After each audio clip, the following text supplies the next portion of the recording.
Chapter 1. The Trail of the Meat. Dark spruce forest frowned on either side the frozen waterway. The trees had been stripped by a recent wind of their white covering of frost, and they seemed to lean towards each other, black and ominous in the fading light. A vast silence reigned over the land. The land itself was a desolation, lifeless, without movement, so lone and cold that the spirit of it was not even that of sadness. There was a hint in it of laughter, but of a laughter more terrible than any sadness, a laughter that was mirthless as the smile of the Sphinx, a laughter cold as the frost and partaking of the grimness of infallibility. It was the masterful and incommunicable wisdom of eternity, laughing at the futility of life and the effort of life. It was the wild, the savage, frozen-hearted Northland wild. But there was life, abroad in the land and defiant. Down the frozen waterway toiled a string of wolfish dogs. Their bristly fur was rimmed with frost. Their breath froze in the air as it left their mouths, spouting forth in spumes of vapour that settled upon the hair of their bodies and formed into crystals of frost. Leather harness was on the dogs, and leather traces attached them to a sled which dragged along behind. The sled was without runners. It was made of stout birch bark, and its full surface rested on the snow. The front end of the sled was turned up, like a scroll, in order to force down and under the bore of soft snow that surged like a wave before it. On the sled, securely lashed, was a long and narrow oblong box. There were other things on the sled, blankets, an axe, and a coffee pot and frying pan, but prominent, occupying most of the space, was the long and narrow oblong box. In advance of the dogs, on wide snowshoes, toiled a man. At the rear of the sled toiled a second man. On the sled, in the box, lay a third man whose toil was over, a man whom the wild had conquered and beaten down until he would never move nor struggle again. It is not the way of the wild to like movement. Life is an offence to it, for life is movement, and the wild aims always to destroy movement. It freezes the water to prevent it running to the sea. It drives the sap out of the trees till they are frozen to their mighty hearts, and most ferociously and terribly of all does the wild harry and crush into submission man who is the most restless of life, ever in revolt against the dictum that all movement must in the end come to the cessation of movement. But at front and rear, unawed and indomitable, toiled the two men who were not yet dead. Their bodies were covered with fur and soft tanned leather. Eyelashes and cheeks and lips were so coated with the crystals from their frozen breath that their faces were not discernible. This gave them the seeming of ghostly masks, undertakers in a spectral world at the funeral of some ghost. But under it all they were men, penetrating the land of desolation and mockery and silence, puny adventurers bent on colossal adventure, pitting themselves against the might of a world as remote and alien and pulseless as the abysses of space. They travelled on without speech, saving their breath for the work of their bodies. On every side was the silence, pressing upon them with a tangible presence. It affected their minds as the many atmospheres of deep water affect the body of the diver. It crushed them with the weight of unending vastness and unalterable decree. It crushed them into the remotest recesses of their own minds, pressing out of them, like juices from the grape, all the false ardours and exaltations and undue self-values of the human soul, until they perceived themselves finite and small, specks and motes, moving with weak cunning and little wisdom amidst the play and interplay of the great blind elements and forces. An hour went by, and a second hour. The pale light of the short sunless day was beginning to fade when a faint far cry arose on the still air. It soared upward with a swift rush till it reached its topmost note, where it persisted, palpitant and tense, and then slowly died away. It might have been a lost soul wailing, had it not been invested with a certain sad fierceness and hungry eagerness. The front man turned his head until his eyes met the eyes of the man behind. And then, Across the narrow oblong box, each nodded to the other. A second cry arose, piercing the silence with needle-like shrillness. Both men located the sound. It was to the rear, somewhere in the snow expanse they had just traversed. A third and answering cry arose, also to the rear and to the left of the second cry. "They're after us, Bill," said the man at the front. His voice sounded hoarse and unreal, and he had spoken with apparent effort. "Meat is scarce," answered his comrade. "I ain't seen a rabbit sign for days." Thereafter they spoke no more, though their ears were keen for the hunting cries that continued to rise behind them. At the fall of darkness, they swung the dogs into a cluster of spruce trees on the edge of the waterway and made a camp. The coffin, at the side of the fire, served for seat and table. The wolf dogs, clustered on the far side of the fire, snarled and bickered among themselves, but evinced no inclination to stray off into the darkness. "Seems to me, Henry, they're staying remarkable close to camp," Bill commented. Henry, squatting over the fire and settling the pot of coffee with a piece of ice, nodded. Nor did he speak till he had taken his seat on the coffin and begun to eat. "They know where their hides is safe," he said. "They'd sooner eat grub than be grub. They're pretty wise, them dogs." Bill shook his head. "Oh, I don't know." His comrade looked at him curiously. "First time I ever heard you say anything about their not being wise." "Henry," said the other, munching with deliberation the beans he was eating, "did you happen to notice the way them dogs kicked up when I was a-feeding them?" "They did cut up more'n usual," Henry acknowledged. "How many dogs have we got, Henry?" "6. "Well, Henry—" Bill stopped for a moment, in order that his words might gain greater significance. "As I was saying, Henry, we've got 6 dogs. I took 6 fish out of the bag. I gave 1 fish to each dog, and, Henry, I was 1 fish short." "You counted wrong."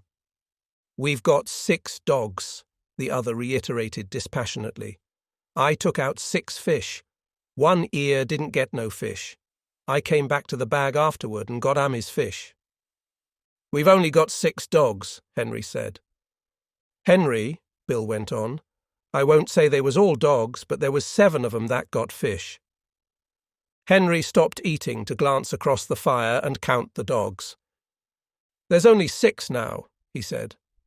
"I saw the other one run off across the snow," Bill announced with cool positiveness. "I saw 7.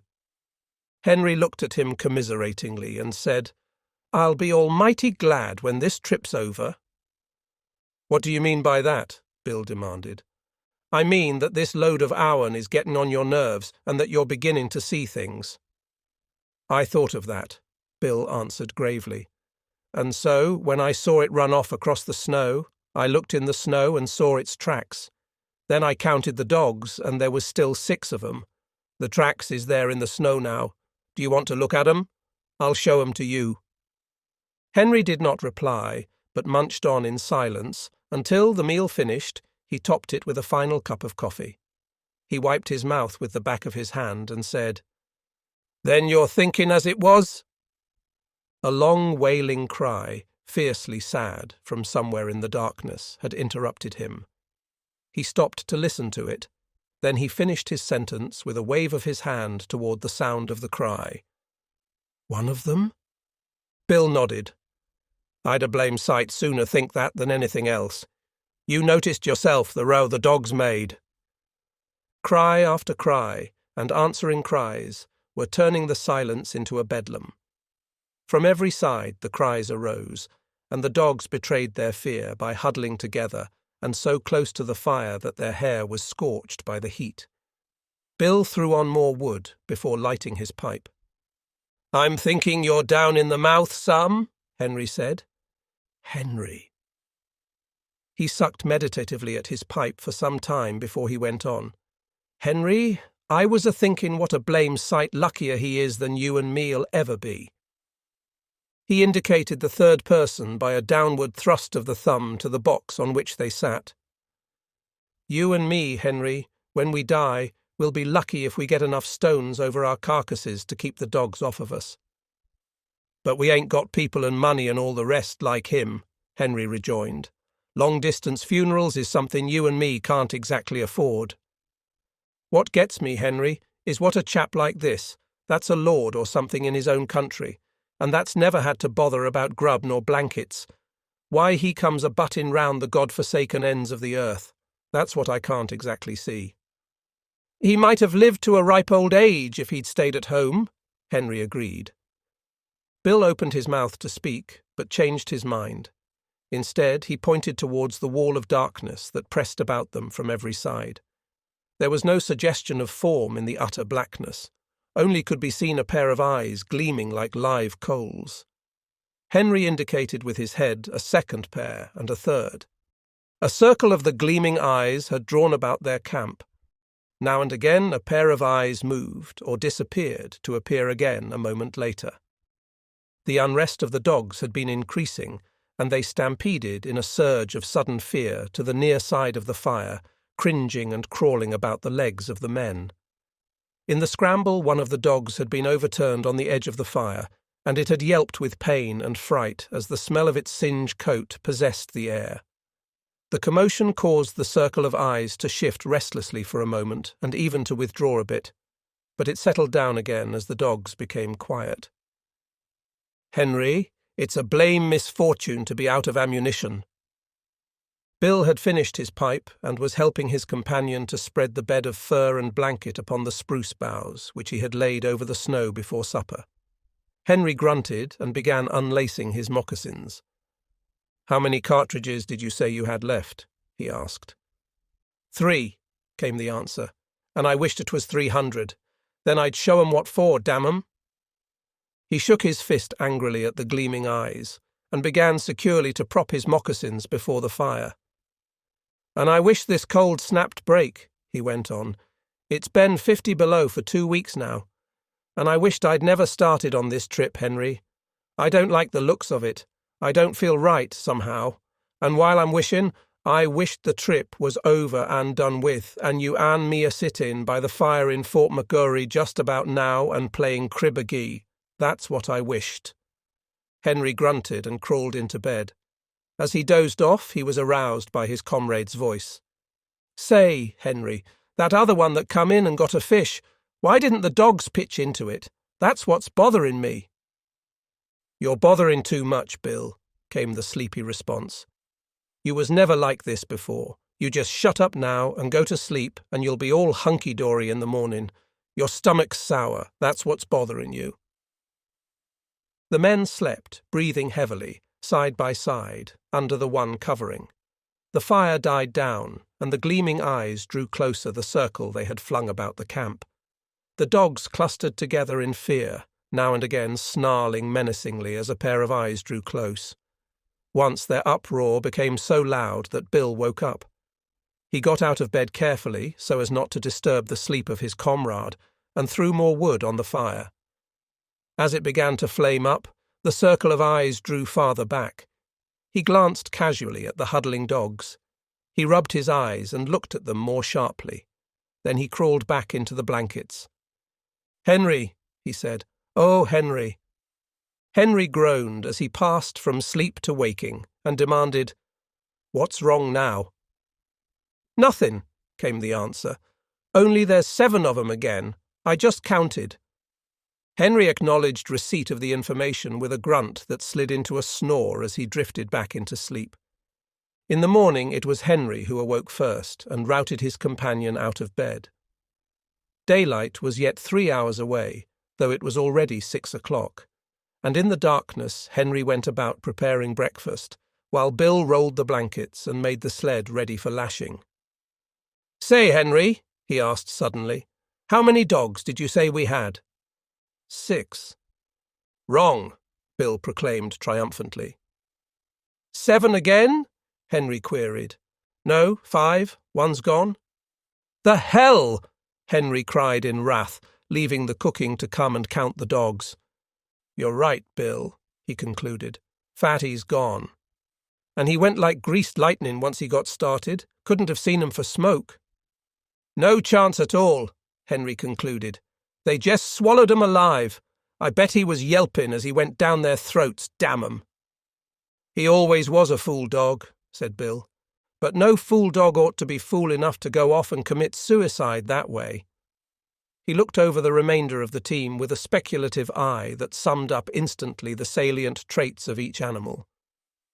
"I bet none of the others would do it." "Couldn't drive 'em away from the fire with a club," Bill agreed. "I always did think there was something wrong with Fatty anyway." And this was the epitaph of a dead dog on the Northland Trail, less scant than the epitaph of many another dog, of many a man. Chapter 2. The she-wolf, breakfast eaten and the slim camp outfit lashed to the sled, the men turned their backs on the cheery fire and launched out into the darkness. At once began to rise the cries that were fiercely sad, cries that called through the darkness and cold to one another and answered back.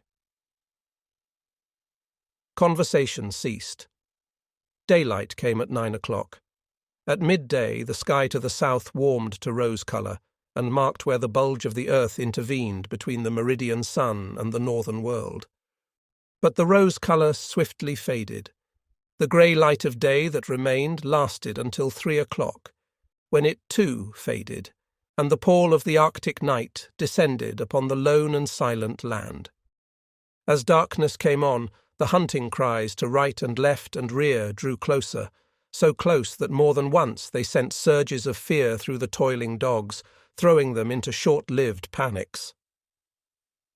At the conclusion of one such panic, when he and Henry had got the dogs back in the traces, Bill said, "I wish they'd strike game somewheres and go away and leave us alone." "They do get on the nerves horrible," Henry sympathised.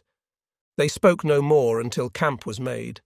Henry was bending over and adding ice to the babbling pot of beans when he was startled by the sound of a blow, an exclamation from Bill, and a sharp, snarling cry of pain from among the dogs.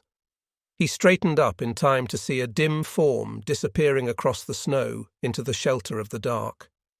Then he saw Bill, standing amid the dogs, half triumphant, half crestfallen, in one hand a stout club, in the other the tail and part of the body of a sun-cured salmon. "It got half of it," he announced, "but I got a whack at it just the same. Do you hear it squeal?" "What did it look like?" Henry asked. "Couldn't see, but it had 4 legs and a mouth and hair and looked like any dog. Must be a tame wolf, I reckon. It's damned tame, whatever it is, coming in here at feeding time and getting its whack of fish." That night, when supper was finished and they sat on the oblong box and pulled at their pipes, the circle of gleaming eyes drew in even closer than before. "I wished they'd spring up a bunch of moose or something and go away and leave us alone," Bill said. Henry grunted with an intonation that was not all sympathy, and for a quarter of an hour they sat on in silence, Henry staring at the fire and Bill at the circle of eyes that burned in the darkness just beyond the firelight. "I wished we was pulling into McGurry right now," he began again. "Shut up your wishing and your croaking," Henry burst out angrily. "Your stomach's sour. That's what's ailing you. Swallow a spoonful of soddy and you'll sweeten up wonderful and be more pleasant company." In the morning, Henry was aroused by fervid blasphemy that proceeded from the mouth of Bill. Henry propped himself up on an elbow and looked to see his comrade standing among the dogs beside the replenished fire, his arms raised in objurgation, his face distorted with passion. "Hello?" Henry called. "What's up now?" "Frog's gone," came the answer. "No." "I tell you yes." Henry leaped out of the blankets and to the dogs. He counted them with care, and then joined his partner in cursing the power of the wild that had robbed them of another dog. "Frog was the strongest dog of the bunch," Bill pronounced finally. "And he was no fool dog neither," Henry added, and so was recorded the second epitaph in 2 days. A gloomy breakfast was eaten, and the 4 remaining dogs were harnessed to the sled. The day was a repetition of the days that had gone before. The men toiled without speech across the face of the frozen world.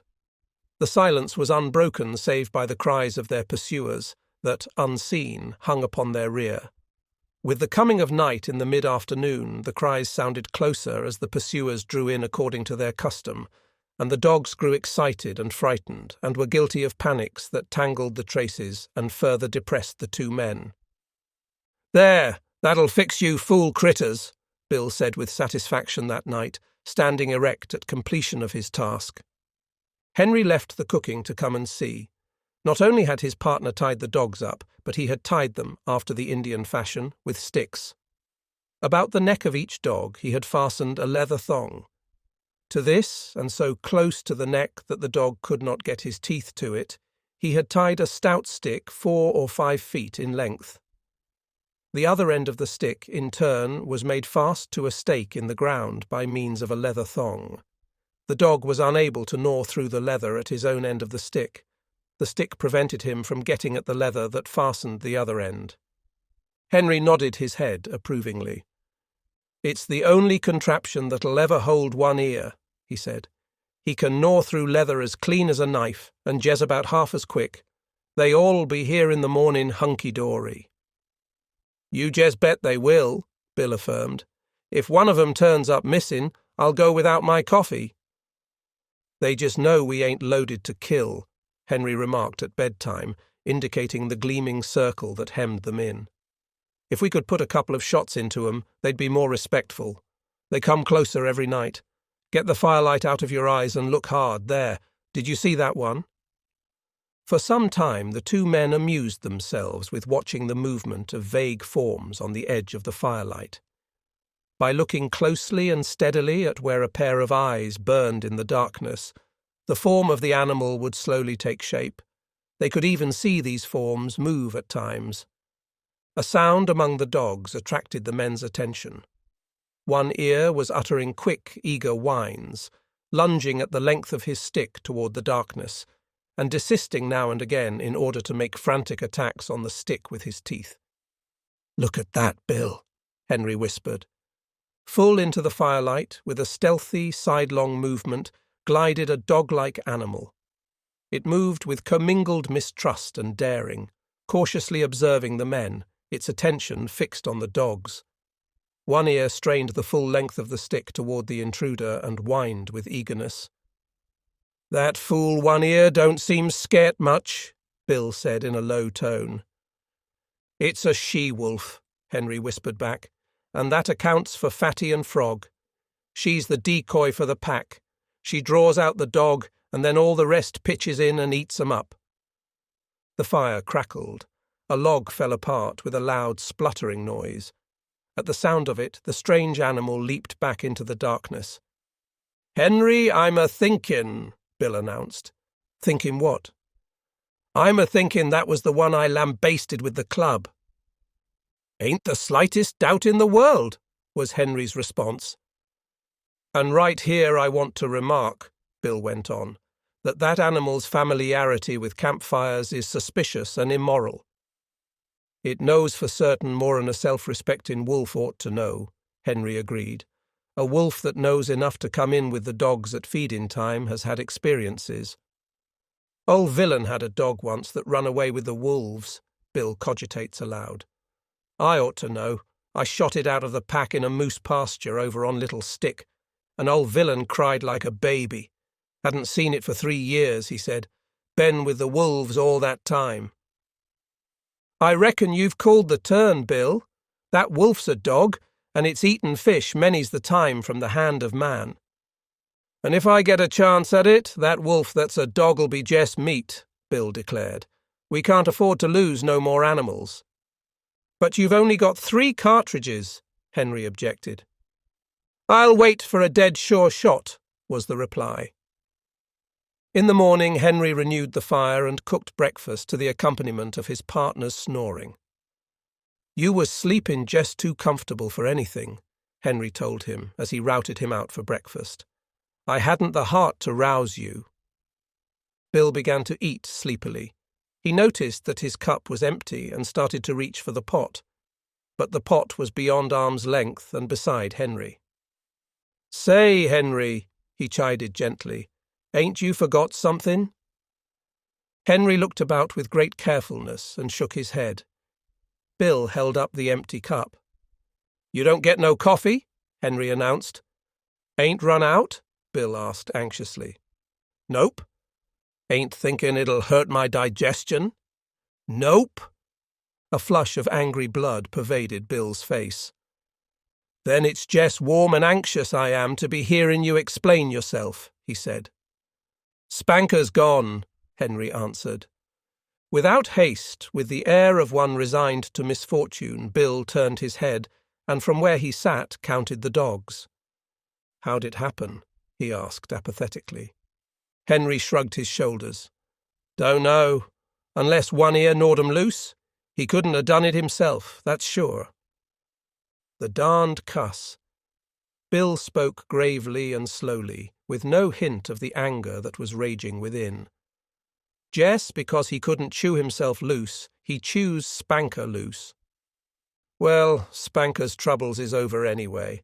I guess he's digested by this time and cavorting over the landscape in the bellies of 20 different wolves," was Henry's epitaph on this, the latest lost dog. "Have some coffee, Bill?" But Bill shook his head. "Go on," Henry pleaded, elevating the pot. Bill shoved his cup aside.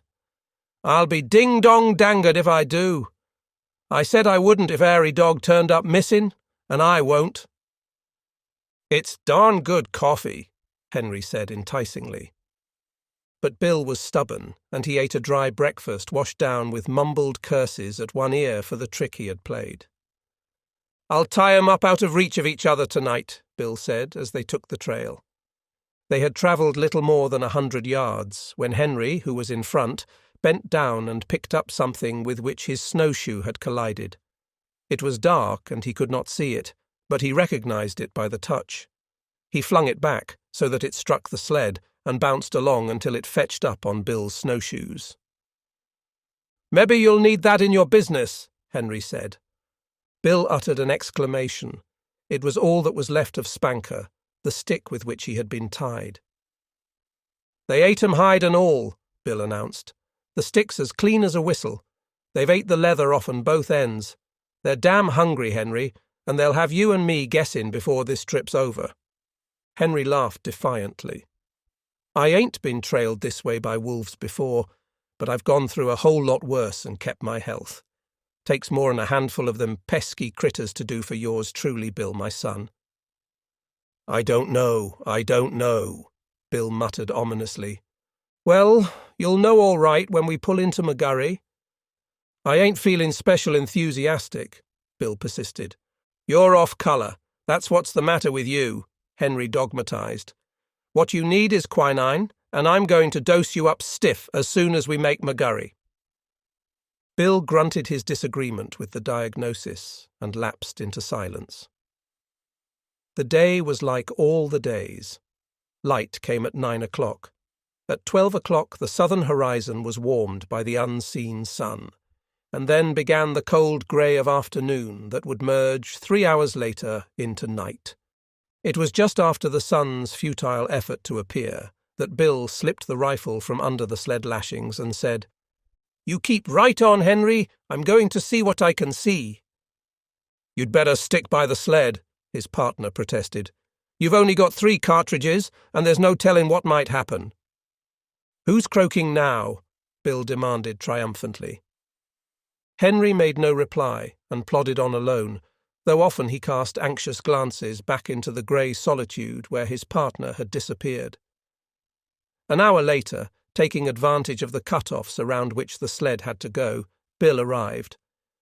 "They're scattered and ranging along wide," he said. "Keeping up with us and looking for game at the same time.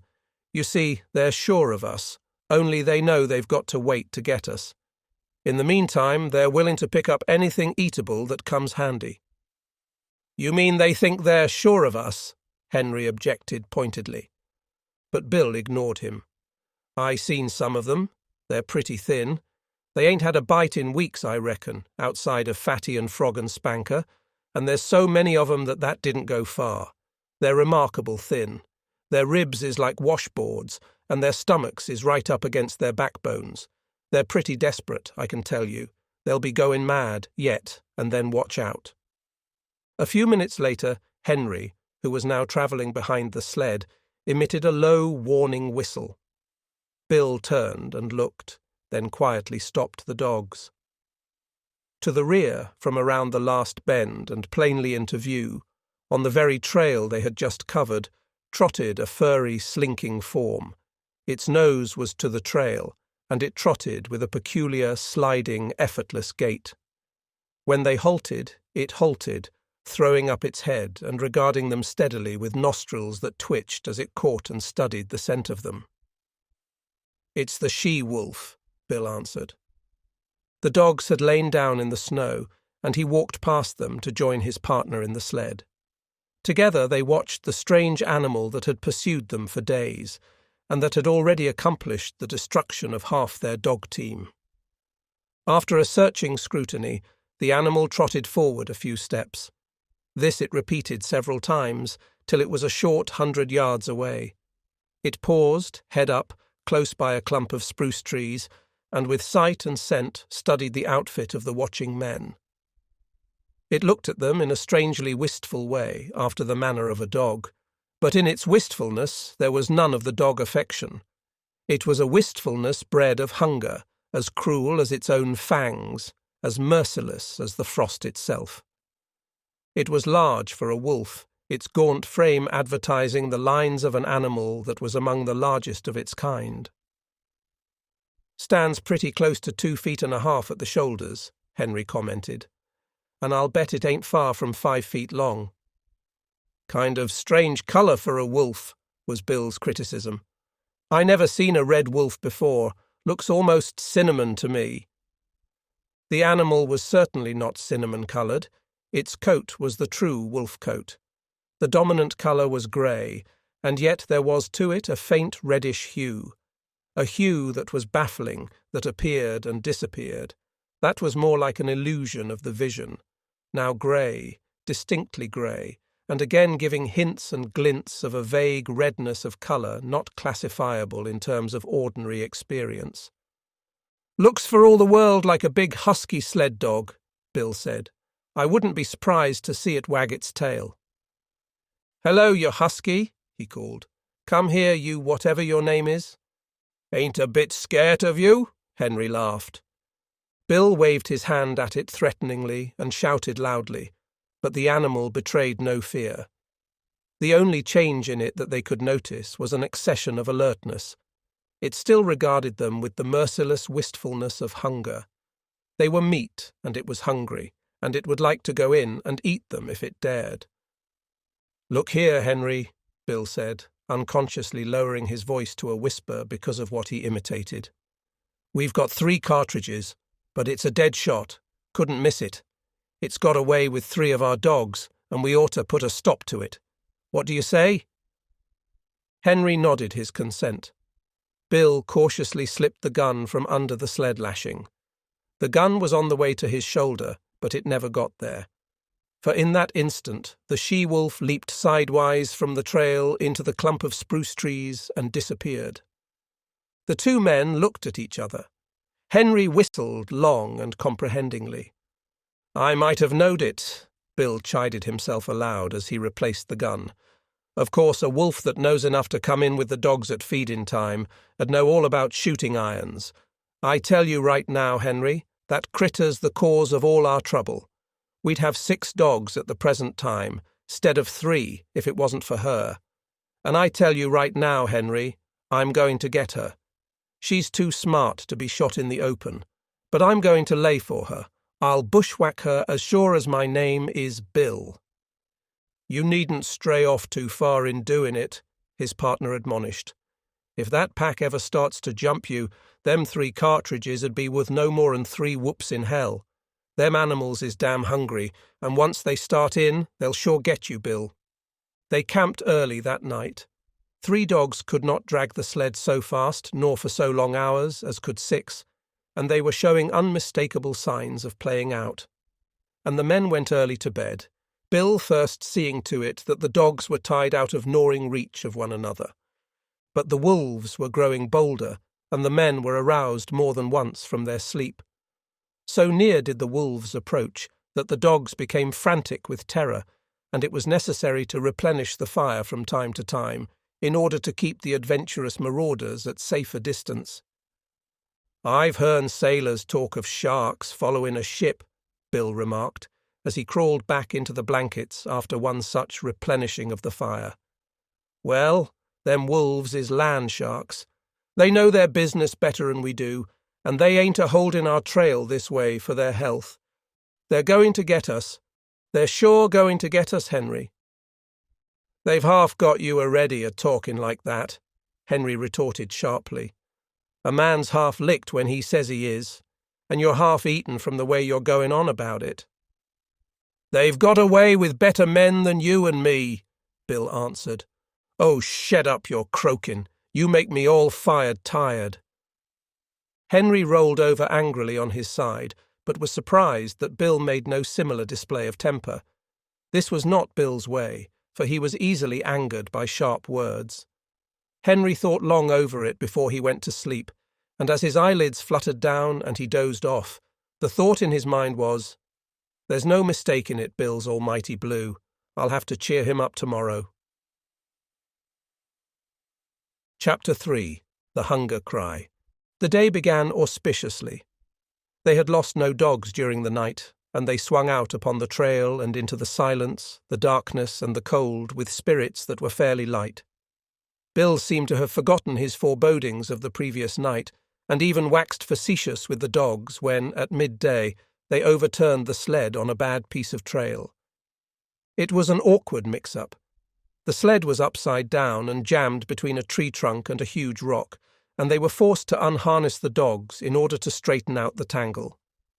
The two men were bent over the sled and trying to right it, when Henry observed One Ear sidling away. "Here, you, One Ear," he cried, straightening up and turning around on the dog.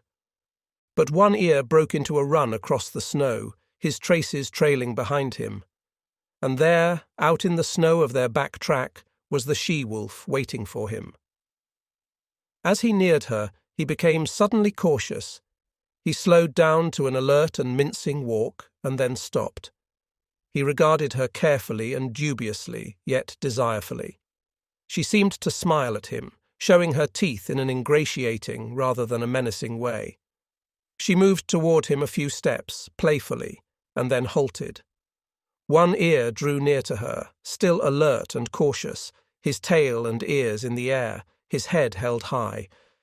He tried to sniff noses with her, but she retreated playfully and coyly.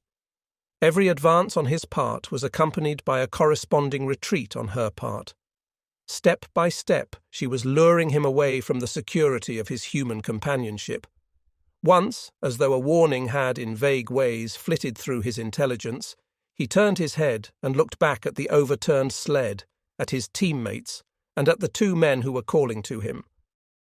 But whatever idea was forming in his mind was dissipated by the she-wolf, who advanced upon him, sniffed noses with him for a fleeting instant, and then resumed her coy retreat before his renewed advances.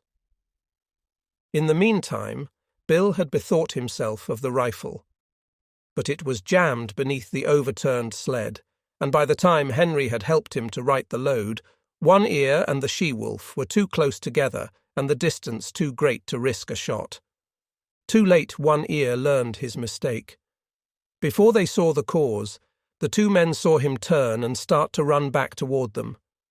Then, approaching at right angles to the trail and cutting off his retreat, they saw a dozen wolves, lean and grey, bounding across the snow. On the instant, the she-wolf's coyness and playfulness disappeared. With a snarl, she sprang upon One Ear. He thrust her off with his shoulder, and, his retreat cut off and still intent on regaining the sled, he altered his course in an attempt to circle around to it. More wolves were appearing every moment and joining in the chase. The she-wolf was one leap behind One Ear and holding her own. "Where are you going?" Henry suddenly demanded, laying his hand on his partner's arm. Bill shook it off. "I won't stand it," he said. "They ain't a-going to get any more of our dogs if I can help it." Gun in hand, he plunged into the underbrush that lined the side of the trail. His intention was apparent enough. Taking the sled as the center of the circle that One Ear was making, Bill planned to tap that circle at a point in advance of the pursuit. With his rifle in the broad daylight, it might be possible for him to awe the wolves and save the dog. "Say, Bill," Henry called after him, "be careful, don't take no chances."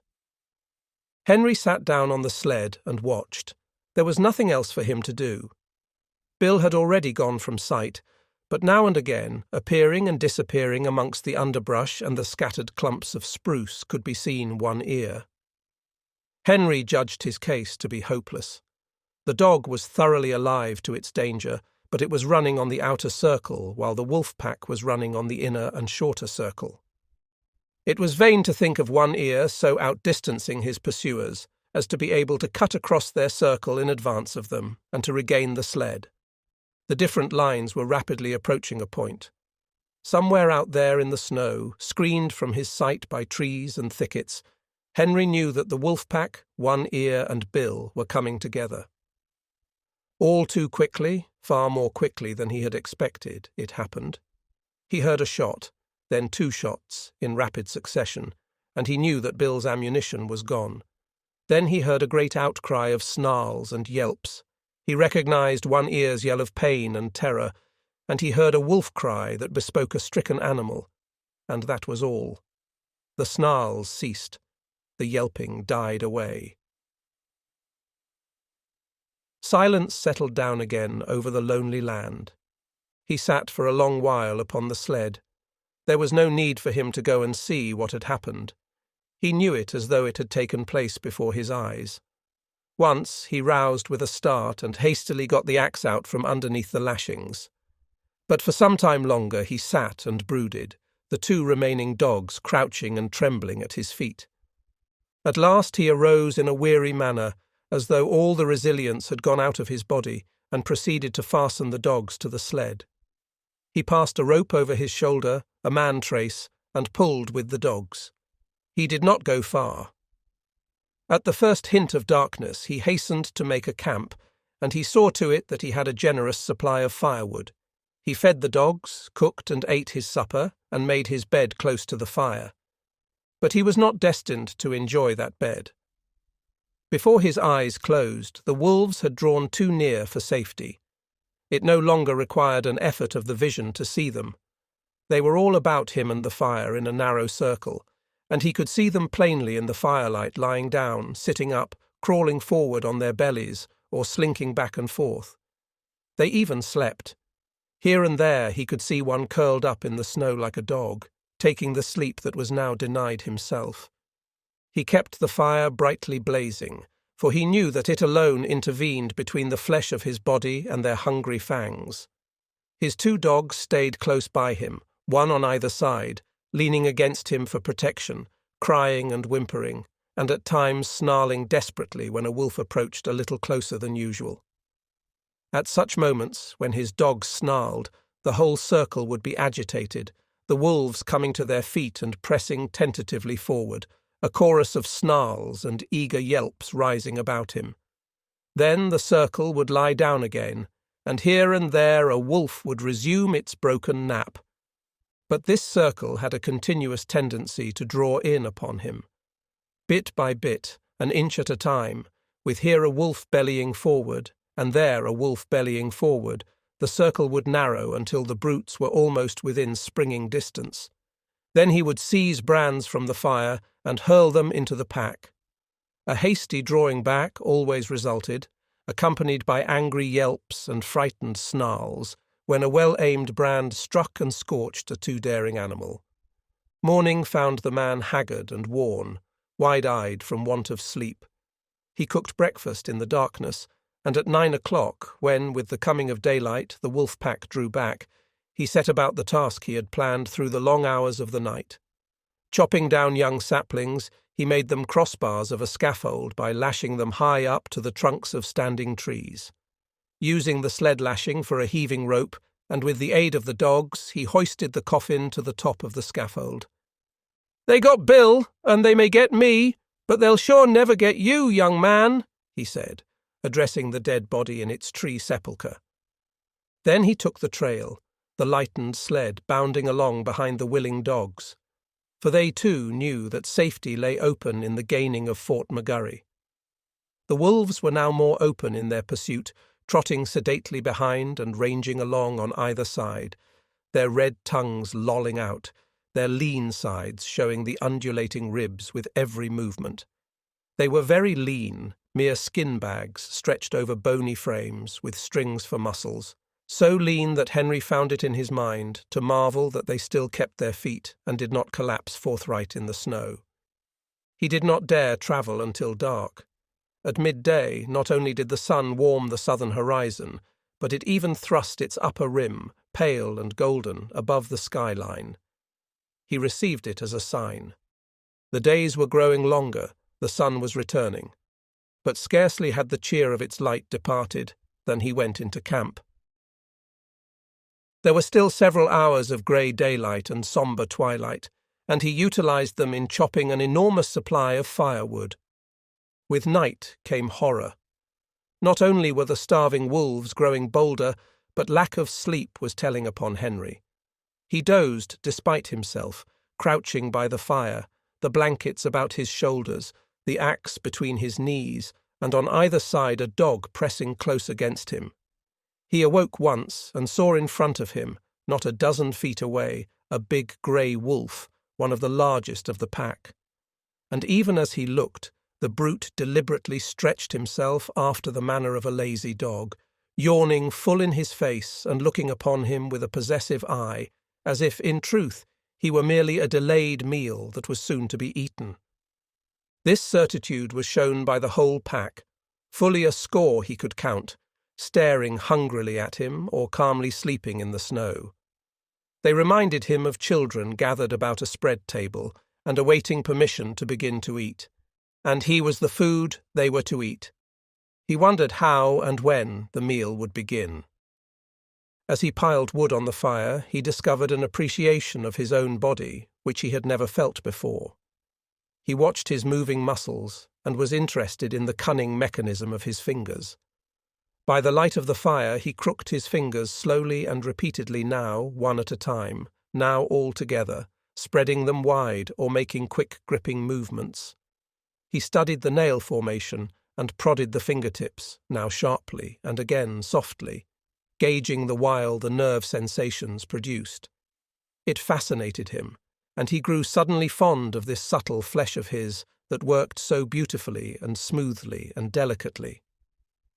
Then he would cast a glance of fear at the wolf circlet drawn expectantly about him, and like a blow, the realization would strike him that this wonderful body of his, this living flesh, was no more than so much meat, a quest of ravenous animals, to be torn and slashed by their hungry fangs, to be sustenance to them as the moose and the rabbit had often been sustenance to him. He came out of a doze that was half nightmare to see the red-hued she-wolf before him. She was not more than 6 feet away, sitting in the snow and wistfully regarding him. The 2 dogs were whimpering and snarling at his feet, but she took no notice of them. She was looking at the man, and for some time he returned her look. There was nothing threatening about her. She looked at him merely with a great wistfulness, but he knew it to be the wistfulness of an equally great hunger. He was the food, and the sight of him excited in her the gustatory sensations. Her mouth opened, the saliva drooled forth, and she licked her chops with the pleasure of anticipation. A spasm of fear went through him. He reached hastily for a brand to throw at her. But even as he reached, and before his fingers had closed on the missile, she sprang back into safety, and he knew that she was used to having things thrown at her. She had snarled as she sprang away, baring her white fangs to their roots, all her wistfulness vanishing, being replaced by a carnivorous malignity that made him shudder. He glanced at the hand that held the brand, noticing the cunning delicacy of the fingers that gripped it, how they adjusted themselves to all the inequalities of the surface, curling over and under and about the rough wood, and one little finger, too close to the burning portion of the brand, sensitively and automatically writhing back from the hurtful heat to a cooler gripping place. and in the same instant he seemed to see a vision of those same sensitive and delicate fingers being crushed and torn by the white teeth of the she-wolf. Never had he been so fond of this body of his as now, when his tenure of it was so precarious. All night, with burning brands, he fought off the hungry pack. When he dozed, despite himself, the whimpering and snarling of the dogs aroused him. Morning came, but for the first time the light of day failed to scatter the wolves. The man waited in vain for them to go. They remained in a circle about him and his fire, displaying an arrogance of possession that shook his courage born of the morning light. He made one desperate attempt to pull out on the trail. But the moment he left the protection of the fire, the boldest wolf leaped for him, but leaped short. He saved himself by springing back, the jaws snapping together a scant 6 inches from his thigh. The rest of the pack was now up and surging upon him, and a throwing of firebrands right and left was necessary to drive them back to a respectful distance. Even in the daylight he did not dare leave the fire to chop fresh wood. 20 feet away towered a huge dead spruce. He spent half the day extending his campfire to the tree, at any moment a half-dozen burning faggots ready at hand to fling at his enemies. Once at the tree, he studied the surrounding forest in order to fell the tree in the direction of the most firewood. The night was a repetition of the night before, save that the need for sleep was becoming overpowering. The snarling of his dogs was losing its efficacy. Besides, they were snarling all the time, and his benumbed and drowsy senses no longer took note of changing pitch and intensity. He awoke with a start. The she-wolf was less than a yard from him. Mechanically, at short range, without letting go of it, he thrust a brand full into her open and snarling mouth. She sprang away, yelling with pain, and while he took delight in the smell of burning flesh and hair, he watched her shaking her head and growling wrathfully a score of feet away. But this time, before he dozed again, he tied a burning pine knot to his right hand. His eyes were closed but few minutes when the burn of the flame on his flesh awakened him. For several hours he adhered to this program. Every time he was thus awakened, he drove back the wolves with flying brands, replenished the fire, and rearranged the pine knot on his hand. All worked well, but there came a time when he fastened the pine knot insecurely. As his eyes closed, it fell away from his hand. He dreamed. It seemed to him that he was in Fort McGurry. It was warm and comfortable, and he was playing cribbage with the factor. Also, it seemed to him that the fort was besieged by wolves. They were howling at the very gates, and sometimes he and the factor paused from the game to listen and laugh at the futile efforts of the wolves to get in. And then, so strange was the dream, there was a crash. The door was burst open. He could see the wolves flooding into the big living room of the fort. They were leaping straight for him and the factor. With the bursting open of the door, the noise of their howling had increased tremendously. This howling now bothered him. His dream was merging into something else, he knew not what. But through it all, following him, persisted the howling. And then he awoke to find the howling real. There was a great snarling and yelping. The wolves were rushing him. They were all about him and upon him. The teeth of one had closed upon his arm. Instinctively he leapt into the fire, and as he leapt, he felt the sharp slash of teeth that tore through the flesh of his leg. Then began a firefight. His stout mittens temporarily protected his hands, and he scooped live coals into the air in all directions, until the campfire took on the semblance of a volcano. But it could not last long. His face was blistering in the heat, his eyebrows and lashes were singed off, and the heat was becoming unbearable to his feet. With a flaming brand in each hand, he sprang to the edge of the fire. The wolves had been driven back. On every side, wherever the live coals had fallen, the snow was sizzling, and every little while a retiring wolf, with wild leap and snort and snarl, announced that one such live coal had been stepped upon. Flinging his brands at the nearest of his enemies, the man thrust his smouldering mittens into the snow and stamped about to cool his feet. His 2 dogs were missing, and he well knew that they had served as a course in the protracted meal which had begun days before with Fatty, the last course of which would likely be himself in the days to follow. "You ain't got me yet," he cried, savagely shaking his fist at the hungry beasts, and at the sound of his voice the whole circle was agitated. There was a general snarl, and the she-wolf slid up close to him across the snow and watched him with hungry wistfulness. He set to work to carry out a new idea that had come to him. He extended the fire into a large circle. Inside this circle he crouched, his sleeping outfit under him as a protection against the melting snow.